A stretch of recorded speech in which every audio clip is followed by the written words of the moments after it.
price. So due to any of these advantages, if they are able to provide the products and services to their customers at the affordable rate or at the low rate with respect to the competitors, then that will be a very important competitive advantage for the organizations. So this is a very important aspect about price. Next important dimensions of competitiveness is the differentiation. Differentiation means that how the organization will be able to add the different features and the different attributes in their products, so their product will be different from that of competitors. So it is very important for the organizations to add something in their products and the services, so they can have the edge over their competitors. So this is the differentiation, and differentiation may be a very important source of competitive advantage for any of the organization. Then another aspect of competitiveness is equality. So what is quality? Quality is nothing but it is the combination of the different characteristics of the products which are able to better satisfy our customer needs. So if we are able to give the quality products to our customers, then of course the organization can have a competitive advantage. The next important dimension of competitiveness is the flexibility. Flexibility means that what is the strength of the organization in order to respond to the environmental changes. Now, if the organization needs according to the changing environment and according to the changing requirements, then of course they can have a very good competitive advantage. So all the organizations are trying to have the flexible structure, flexible operations in order to better satisfy their customer needs. There is another very important dimension of competitiveness, that is the organizational human resources.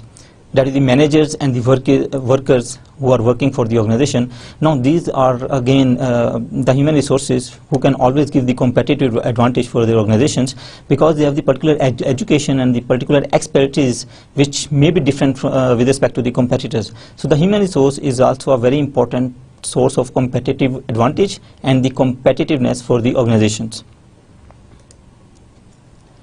Okay, let's talk about some of the indicators of competitiveness. Now, as we have already talked about, that productivity is a very important indicator of competitiveness, and productivity is the efficiency and effectiveness again with which the goods and the services are produced and provided. So we have already discussed that there is an interrelationship between competitiveness and productivity, and if you are able to achieve the competitiveness, then of course it will help to enhance the productivity in the organization. And on the other way, if we are able to achieve the productivity, then it will lead to some sort of competitive advantage or the competitiveness for the organization. Okay, another aspect of innovation, that is the product innovation. Another aspect of innovation is the process innovation. Now this is a sort of innovation which is more concerned for the operations managers, because they are always concerned and they are always interested to improve the efficiency and the effectiveness of their processes, that is the operations. So if we are able to reduce or eliminate the non-value added activities from our operations, that may be a sort of innovation, and that may be a sort of competitive advantage as well. You remember in the last class, operations management process, that there are some inputs, then there are some transformation processes or the conversion processes, and there are some outputs which are in the form of the final products and the services. Now operations management are more concerned with that the conversion process or the transformation process. So this process innovation will help us that how we can add the value to the different stages of this process, that is the conversion process, and how we can eliminate the non-value added activities out of this transformation process. So again, all the organizations are always interested in this sort of innovation, that is the process innovation. Then there are other aspects of innovation, that is the incremental innovation. If we try to innovate the products, that is the marginal improvement in the product, then that will be termed as the incremental innovation. Now if we talk about the TQM, so in TQM we always talk about the marginal sort of improvement in our products and services, not the radical improvement. But if we want the radical improvement in our products, in our services, in our operations, in our processes, then that will be the radical sort of innovation. Now why we need radical innovation?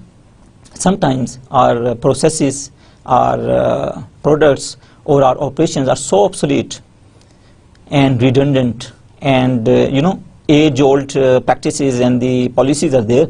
So there will be a need to radically redesign our processes and operations. So in that case, we may need the radical sort of innovation.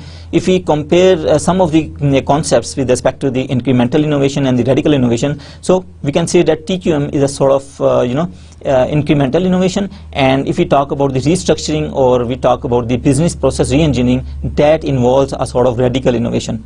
Then again, technology plays a very important role in innovating the different products and services. So technology, again, that can be a very important indicator of competitiveness. So productivity, innovation, marginal innovation, radical innovation, product innovation, process innovation, all these types of innovations and creativities can help us to achieve the competitiveness for our organization. Okay, what is latest being happening in the organizations, that there is a change in focus all over the world from product competitiveness to the process competitiveness.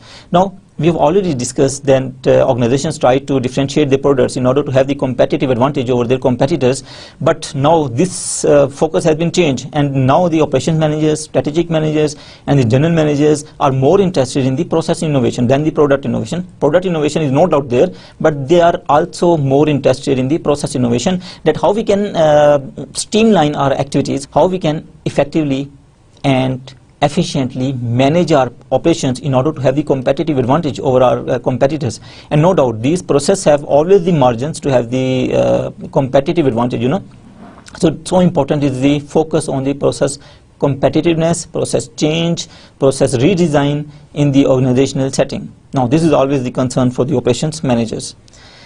Then again, most of the organizations are focusing from process competitiveness to the structure and the society competitiveness. Now that is again the long-term view of that competitiveness, that they are talking about the structure competitiveness, that the structure should be competitive. They are always interested in the lean structure, organizational structure, so that they can better serve their customers, and there's a sort of better communication within the organization. So structure competitiveness is another focus for most of the organizations. Then society competitiveness. Now the organizations are always thinking about the society, that how their policies, how their operations and how their products and the services are finally contributing to the overall society.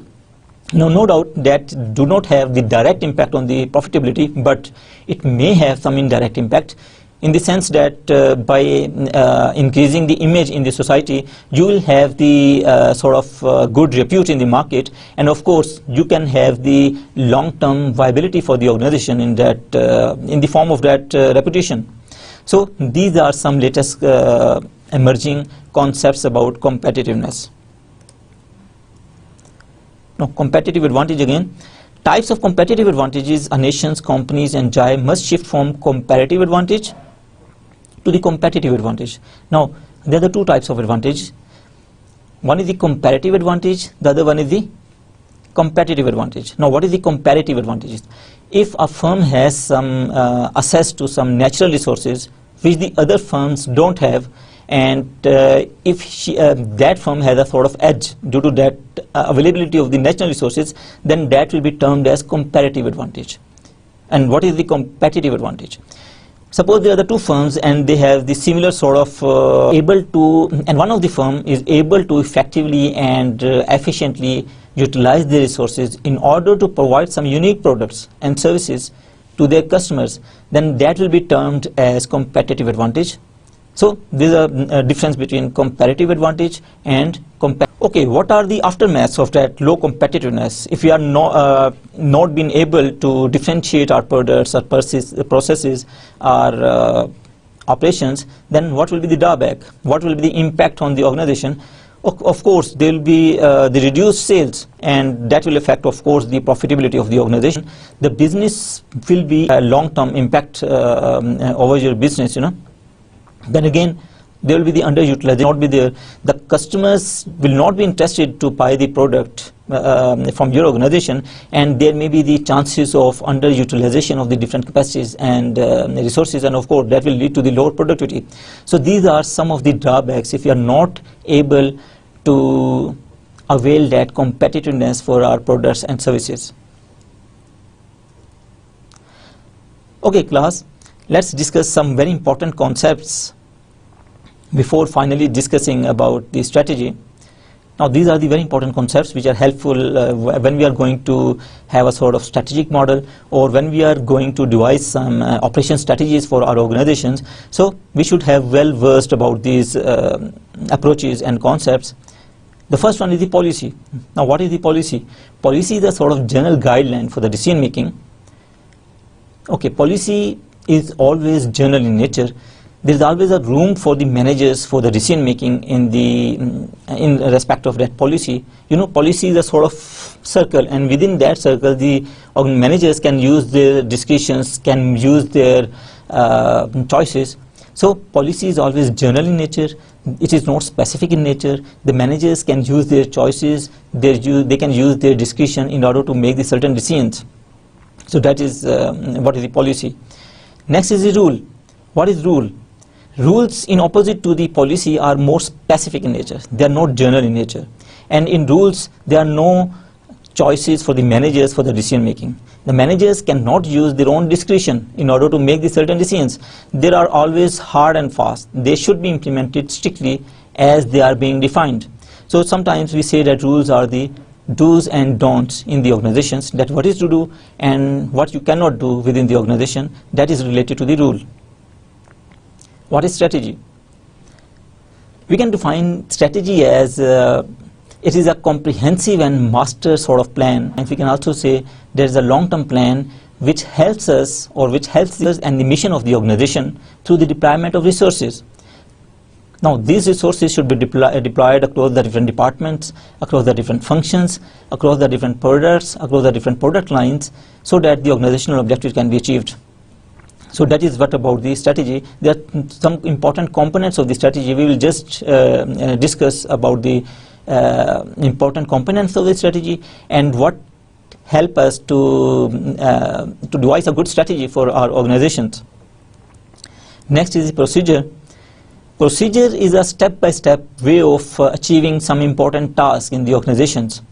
Now, this step-by-step way of doing something is known as actually chronological. Chronological means that there are certain activities which should be done order, by sequence. We cannot change the sequence of these activities. Now, suppose you want to take admission in some university, so there is a procedure defined for admission. Newspaper on behalf of a university, then you will apply the university, then there may be a test or there may be an interview, and after that sort of activities you may get admission in the university. So there is a procedure, there is a step-by-step ways of taking the admission in the university. The same is true for the organizations. The different organizations have the different step-by-step procedures in order to do the particular task in the organizational settings. So that is about the procedure. Next is the mission. You must have learned about the mission and the vision. Mission is actually the basic purpose of the organization for its existence. That why the organization exists, what is the basic purpose for the existence of any organization. So it is the clear statement of purpose. Now, what can be the mission of some educational institute? That may be the provision of educational facilities to the citizens of Pakistan at the affordable rates. So that is the basic purpose in which an educational institute is interested. Vision. When we define vision, there are two important aspects of vision. Vision is again related to the future, and we say that where the organization wants to see itself in the future. So that is the vision. There is another important aspect of vision, that vision is an important quality and characteristic of a good leader. A good leader always gives a vision to its individuals, to its organizations, as well as to its nation. So these are two aspects of vision. So let's talk about the elements of strategy. The first element of strategy is scope. Scope of the strategy actually defines the breadth and the domain of the strategy. That is at what level we are making and we are interested to make a strategy. There are normally three scope of strategy or levels of strategy. One is the corporate level. Now, corporate level, if the strategy is being made at that top level management or at the board of directors level, then that will be termed as the corporate level strategy. Of course, if some of the organization has been interested in making a joint venture with some other organization, this may not be decided by some administrative manager or some marketing manager, or this may be decided by the board of directors. So that is the corporate level strategy. Okay, another level of strategy is the business level strategy. Now suppose if some organization want to add some product to its product line, that may be decided by some marketing manager, and there is no need to take some particular, this decision may not be taken by some board of directors. So this sort of strategy which is made by functional managers, that will be the business level strategy. Then another level of strategy is the operational level strategy. If we are defining some schedules for our operational employees, then that will be termed as operational level strategy. Now if we go to both the extremes on the either sides of these levels of strategy, there is an individual level strategy. Sometimes individuals and the human resources are so important for the organization that they can make separate strategies for their individuals. And on the other extreme, there can be the global level strategy. Sometimes we are interested in defining some global level strategy. That is the strategy that may prevail in the different organizational units all over the globe. So this is about the scope of strategy. Whenever we are interested, or some operation manager or the strategy or to give a strategy in order to achieve a particular task, they should know that at what level they are making this strategy. So they will have to define the scope of strategy first. Second important element or the component of strategy are the goals or the objectives. A good strategy should always define the desired level of accomplishments, that what actually goals and the objectives they intend to achieve. Now goals and the objectives are almost the same thing, but technically we can also have a difference between the goals and objectives. Goals are general in nature, they are not time bound, they are not measurable, they are not easily quantifiable. On the other hand are the objectives. Objectives are usually specific in nature, they are usually time bound, they can be measurable, and again this is a technical difference between goals and objectives, but if you see the different books, we can say, generally speaking, we can say that goals and objectives are the same thing. So a good strategy should always be defining what goals and the objectives it intends to achieve. Then third important component of strategy is resource deployment, that how the different resources are being deployed across the different departments, across the different functions, and across the different entities of the organizations in order to achieve the basic purpose of the organization. So that resource allocation or the resource deployment is very important component of a strategy. Next, the fourth very important element of strategy is a good strategy should always create a sort of synergy. Now what is synergy? You must have learned about this term. Synergy is actually the aggregate of something, and we usually say in management that the aggregate of something is always better than the sum of the individual outputs. And usually we say about synergy that 1 plus 1 is not equal to 2, it is equal to 3, and sometimes it is equal to 11. So that is the synergy that will affect the performance of the organization and the performance of the employees. So this is synergy. In the organizational setting, the managers are always interested in order to have this sort of synergy. Now they can be the technical synergy, they can be the process synergy, they can be the product synergy. So what is all about that? That if we are talking about the technical synergy, if a same sort of technology is being used by the organization in order to make the different products, then that may have a synergy for the organization. Similarly, if the same sort of